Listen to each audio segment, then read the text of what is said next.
The Sparks Brothers. I really like the tagline for this movie. There's two taglines I like about this. Your favorite band's favorite band. Great. Love that. Really speaks to how the Sparks Brothers, Sparks, the band, of course, how they just are not very well known. But then I also really like this one. 50 years, 25 albums, 345 songs, unlimited genius. I think that captures it pretty well. Sparks Brothers came out, premiered at Sundance. It also played at South by, and I missed it both times. I wasn't able to see it, but I did get to see it theatrically. So I have a little bit of my own sort of edition here I get to talk about. I know, Will, you saw it 6 months ago now, actually. It's been a while, huh? Yeah. I think how is the documentary sort of, I asked this, about Soul earlier too, but how is Sparks Brothers sort of aged for you? I still like it. Yeah, I mean, I haven't given it as much thought as I was hoping to, but I don't think my opinion of the film has necessarily gone down. Okay, yeah, I was just curious. This is a music documentary from Edgar Wright, very creative one. Especially like in the early goings, doing a lot of stuff with the rock duo themselves, Ron and Russell Mael, whose rock career started out in the 1970s. They used to be part of the band Half Nelson, and then they kind of broke out, did their own thing as Sparks. And I think the whole band was Sparks too at one point, but then they eventually, as time went on, it really just became these two brothers. And the Sparks Brothers name is a reference to what their producer wanted them to be called, the Sparks Brothers, as a reference to Marx Brothers. But instead, they just went with Sparks, cleaner, right? But I think this is an apt title to sort of capture this really remarkable journey these two men have been on, a career that, I'll be honest, I did not know much about. When it comes to Sparks, the only reason I know who Sparks is, and I know they are a bit under the radar for a lot of people, but I know for me, when, I want to say, how long ago was this? Probably 5 years ago, maybe 5 or 6 years ago.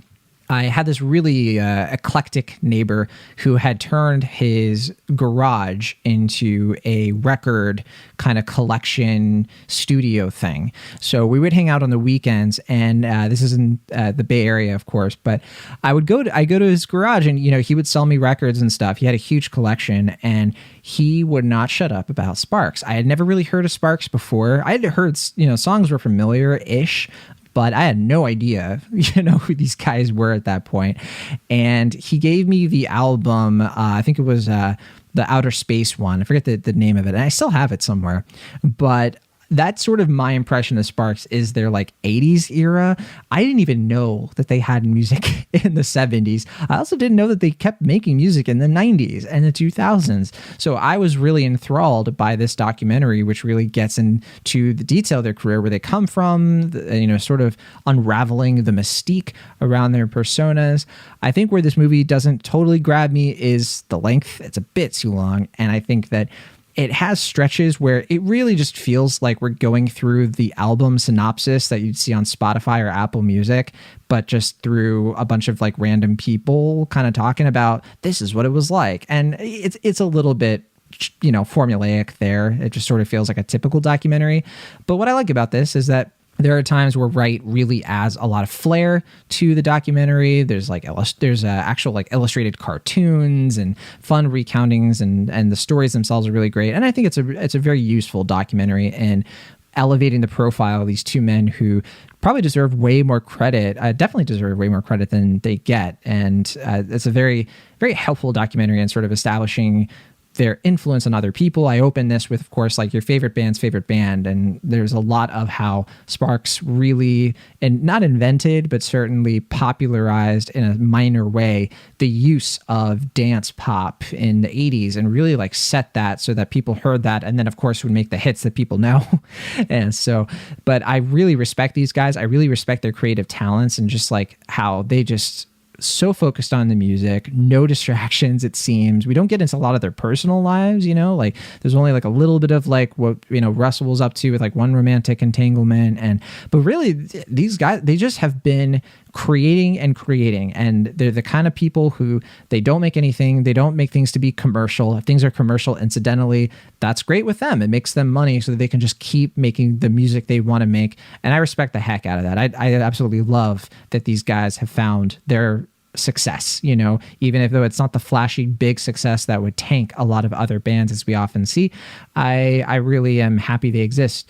But yeah, it's been a while for you, Will. So what did you think of Sparks Brothers overall? I mean, had you heard of them before you watched this documentary?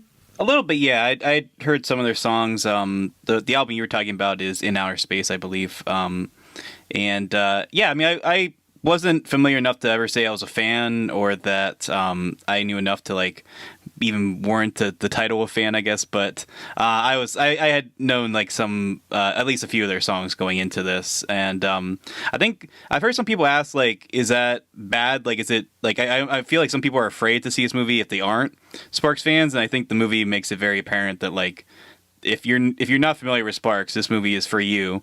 To the point where I've heard some Sparks fans were kind of annoyed that they kind of go over stuff that seemed kind of obvious to them. But I mean, as it sounds like for us, like we had like a pretty mild awareness of the band, so that I guess played into our favor, at least watching it. But and I could imagine though, like fans watching this and being like, I'm really happy that Sure. They're getting this much attention. I've been trying to tell people about Sparks for years. Well, yeah, that's like basically the point, is that like I think that's the way that Edgar Wright described it, is that like he just wanted to make a movie so he didn't have to give the same spiel to his friends like every day about why they're the best band ever. Right. This is the guy who made Baby Driver, right? Where he turned his whole iPod into right. a soundtrack for people who don't listen to the music that he listens to. Yeah. But, I mean, watching the film, I remember, like, it had a lot of things that in documentaries tends to kind of bug me. For instance, like, it's very copiously Talking Heads focus.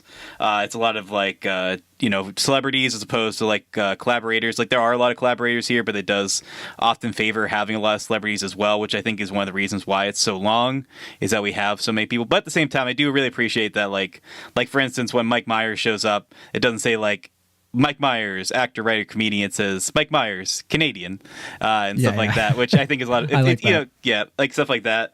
Also, I feel like having Edgar Wright like interview himself was a little, I don't know. I just felt like it was a bit much. Like it just it felt a little self-serving, but I mean, these are kind of minor complaints, really, because ultimately, I think the movie itself is just a very warm, passionate celebration of the like inventive spirit and the desire to stay true to one's image, no matter the medium, and just celebrating a band that is able to produce something that feels very true to them, very singular to their style, but as you're mentioning, was very influential in its own way, and maybe not directly as some people would think, but like it was able to influence a sort of counterculture of music while also proving to be unique to the band, because they would change their style and look and tones, but there was something that was very uniquely Sparks about every single one of their albums. And I think in that respect, yeah, I don't necessarily think it warrants the 2.5 hour runtime. I do think it does kind of get a little long in the middle when it's just like, and then this happened, and then this album came out, and then this album came out, and then this album came out, and it does have a bit of a repetitive a feel to that when you do that over and over again. But at the same time, I never really felt bored by it. And I do think Edgar Wright is pretty good about having a lot of fun visual transitions and stuff. There's a lot of like stop motion and hand drawn animation as well, and different things that really makes it stand out and continue to be very fun and appealing. But really at the core, though, I think the movie itself, what I think is really, really good at is that it's able to make the allure of Sparks both very tangible, but also still have a undefinable mystique, in that like you can understand why they're so brilliant and why the creatives are so like they're so well liked and beloved in the music genres that they are a part of. But at the same time, there is like you don't fully understand, like there is still a mystique to their backstories and stuff, like you mentioned. Like you respect that they have like this sort of like unknowable quality to them that still feels very true to their style, and doesn't feel like we're revealing anything that they wouldn't want to be revealed, which I understand for music fans I think is a little annoying, but I feel like that makes it the sort of ultimate Sparks documentary at the same time. Yeah, there were times where I was worried the film was kind of glorifying them a little bit and maybe like overhyping their sort of independent flavor, their sort of like independent mindset. And I'm like, okay, they had to have had some moments, right, where they did trip up, where they did try things that weren't really true to them. But then the documentary, it does get into that. And so I did appreciate that it was willing to, at some points, like go further into here were their limitations. And here are the ones that were within their control. Here are the ones that are outside of their control. And I think what sets this apart a little bit from other music documentaries and music biopics, right, is where we don't have that sort of, and this is where like the entire world opened up for them. We don't really have that sort of Cinderella story. And so it was like very interesting. It has its own sort of purpose as a documentary that is a little bit more removed from what we typically see, right? If it's a Bruce Springsteen documentary, it's always like the humble beginnings, and then, I struggled at first, but then this one night changed everything. We've seen that so many times from documentaries and biopics. I think what this film really has on its mind is really showing you that these two guys, I mean, they're just geeks, and like the best ways. Like they're musical nerds, and they get together, they make amazing art that isn't for everyone, but most importantly, it's for them.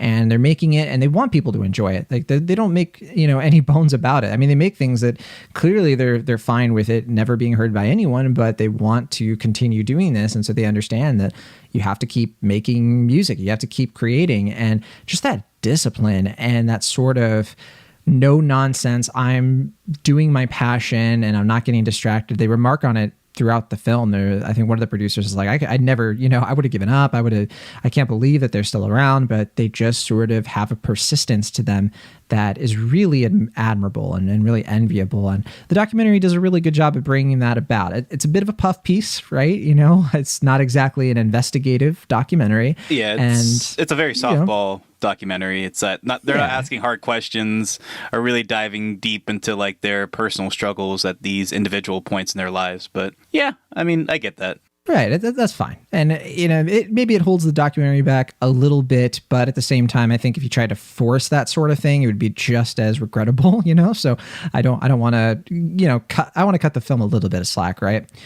That said, I'm into this. I think it's a very serviceable doc with just a bit too long of a runtime. I probably would have given it a B+ if it had been a little bit tighter, a little bit more focused, and a little bit less slavish to, we got to really unpack the narrative behind every single album these guys made. It's a little much, but I'm a Sparks Brothers fan. I don't know if I'm a Sparks fan. I don't love all their music myself, but I definitely appreciate and respect them. And I like some of their music. I think like Beat the Clock, When Is It Gonna Be My Way? There's some really, really good tunes in there for me. But it's going to be a B for me. B for Brothers.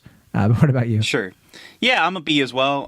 Ultimately, as you're suggesting, I think it's a very fun, comprehensive documentary in terms of their discography and their iconography as well, just in terms of like how they are able to change and mold their image and sound throughout the decades and time, and still, like I said, stay true to who they are, but also adapt to the times and become more unique in their own individual ways. But at the same time, I do feel like for a band that is so idiosyncratic by design, there is something about the presentation of the documentary that even when it is fairly cheeky and it does some subversive things, especially towards the beginning, I do feel like it's ultimately maybe a little bit more straightforward than this band really deserves. I mean, granted, I do think Edgar Wright really put a stamp on this. Like, it's not a dry documentary by any means, but I do feel like there could have been something maybe a little bit more unique to the band itself to really make it a documentary that feels like the ultimate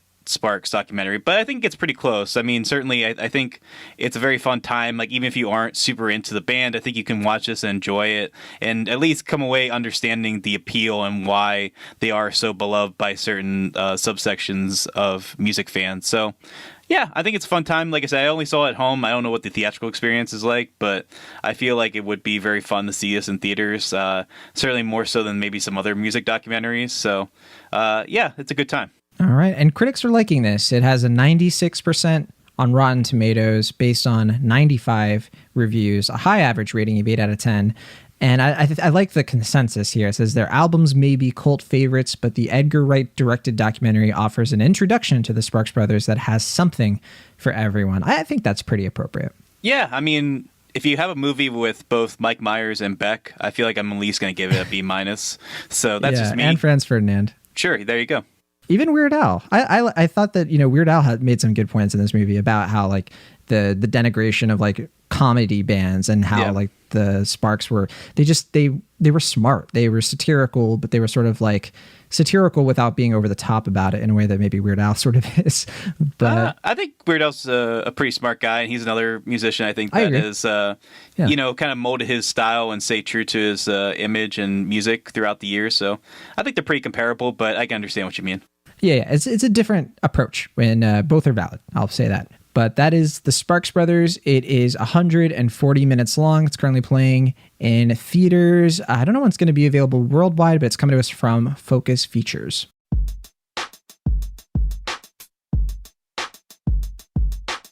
Thank you so much for listening to our show. Be sure to subscribe to Cinemaholics on your favorite podcast app of choice or find us on YouTube. See you all next time.